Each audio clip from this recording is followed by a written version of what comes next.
চুলায় চা বসিয়ে দিয়ে ঘরে মাত্র একটি আলু থাকলে ঝটপট তৈরি করে নিন এই আলু লাচ্ছা পাকোড়াটি।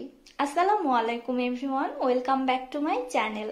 আজকে আমি ঘরে থাকা একটি আলু, সেই সাথে মাত্র 2 থেকে 3টি উপকরণ দিয়ে মুচমুচে একটি আলু লাচ্ছা পাকোড়া তৈরি করে দেখাবো। এত সহজে এবং এত অল্প উপকরণেই যে এত ঝটপট এই নাস্তাটি তৈরি করা যায়, আপনারা দেখলেই অবাক হয়ে যাবেন এবং খেলে তো বারবার শুধু এটাই তৈরি করতে চাইবেন। খুবই সহজভাবে রেসিপিটি আমি আপনাদের মাঝে তুলে ধরেছি, আশা করছি আপনাদের কাছে ভালো লাগবে।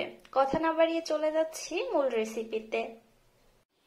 পাকোড়া তৈরি করার জন্য এখানে মোটামুটি একটি বড় সাইজেরই আলু নিয়েছি আমি। আপনারা একটু বেশি করেই তৈরি করবেন, কারণ এটা খেতে খুবই মজা হয়। একবার খাওয়া শুরু করলে শুধু খেতেই থাকবেন। আর আলুটা ছেলার জন্য এবং কেটে নেওয়ার জন্য আমি এখানে এরকম একটি গ্রেটার নিয়েছি। এটার এক পাশ থেকে ছিলে নিব এবং অন্য সাইড থেকে আলুটাকে আমি লম্বা কুচি করে কেটে নিব। বিসমিল্লাহ। ফার্স্টে আমি এখানে আলুর খোসাটা ছাড়িয়ে নিচ্ছি।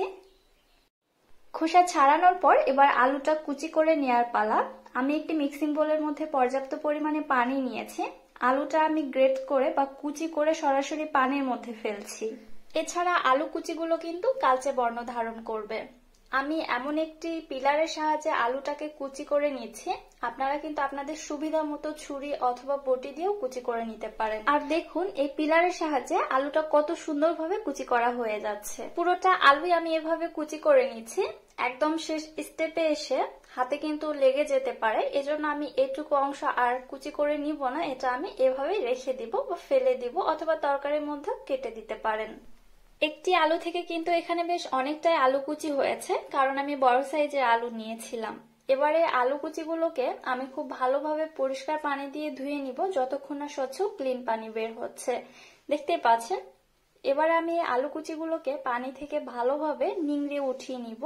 পানি যেন না থাকে সেদিকে লক্ষ্য রাখতে হবে। কোনো স্ট্রেনারে রেখে অথবা সুতি কাপড় দিয়ে মুছেও কিন্তু আপনারা পানিটা শুকিয়ে নিতে পারেন। খুব ভালোভাবে লক্ষ্য রাখবেন কোনোভাবেই যেন পানি না থাকে। পরবর্তীতে যদি আলুর মধ্যে পানি বের হয় তাহলে পাকোড়াগুলো খুব একটা ভালো হবে না বা পাকোড়ার শেপ দেওয়া যাবে না। পানিটা আমি খুব ভালোভাবে নিংড়িয়ে নিয়েছি। এবার এর মধ্যে দিয়ে দিচ্ছি স্বাদ মতো লবণ, হাফ চামচের একটু বেশি লেগেছে।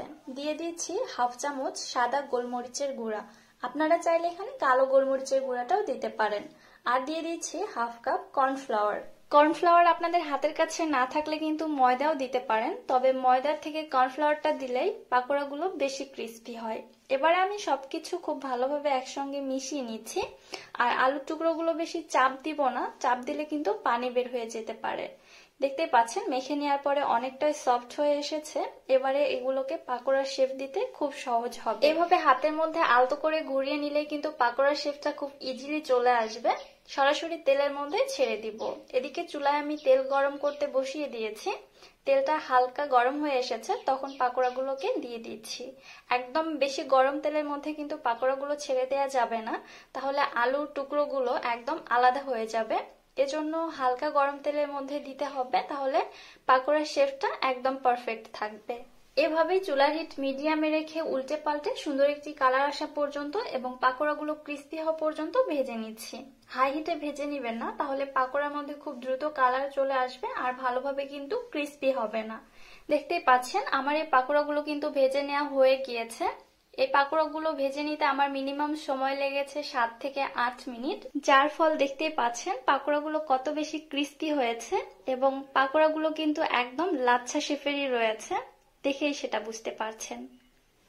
হঠাৎ স্ন্যাক্স কিছু খেতে ইচ্ছে করলে আমার মনে হয় এটাই পারফেক্ট একটি রেসিপি। আশা করছি রেসিপিটি আপনাদের কাছে ভালো লেগেছে। রেসিপি ভালো লাগলে চ্যানেলটি সাবস্ক্রাইব করে পাশে থাকা বেল আইকনটিতে ক্লিক করে রাখবেন পরবর্তী ভিডিওর নোটিফিকেশন সবার আগে পাওয়ার জন্য। এবং যারা ফেসবুক পেজ থেকে দেখছেন, পেজটিতে অবশ্যই একটি ফলো দিয়ে দিবেন। সো আজকে আর বেশি কথা বাড়াচ্ছি না, আজকের মতো এখানেই বিদায় নিচ্ছি। আল্লাহ হাফেজ।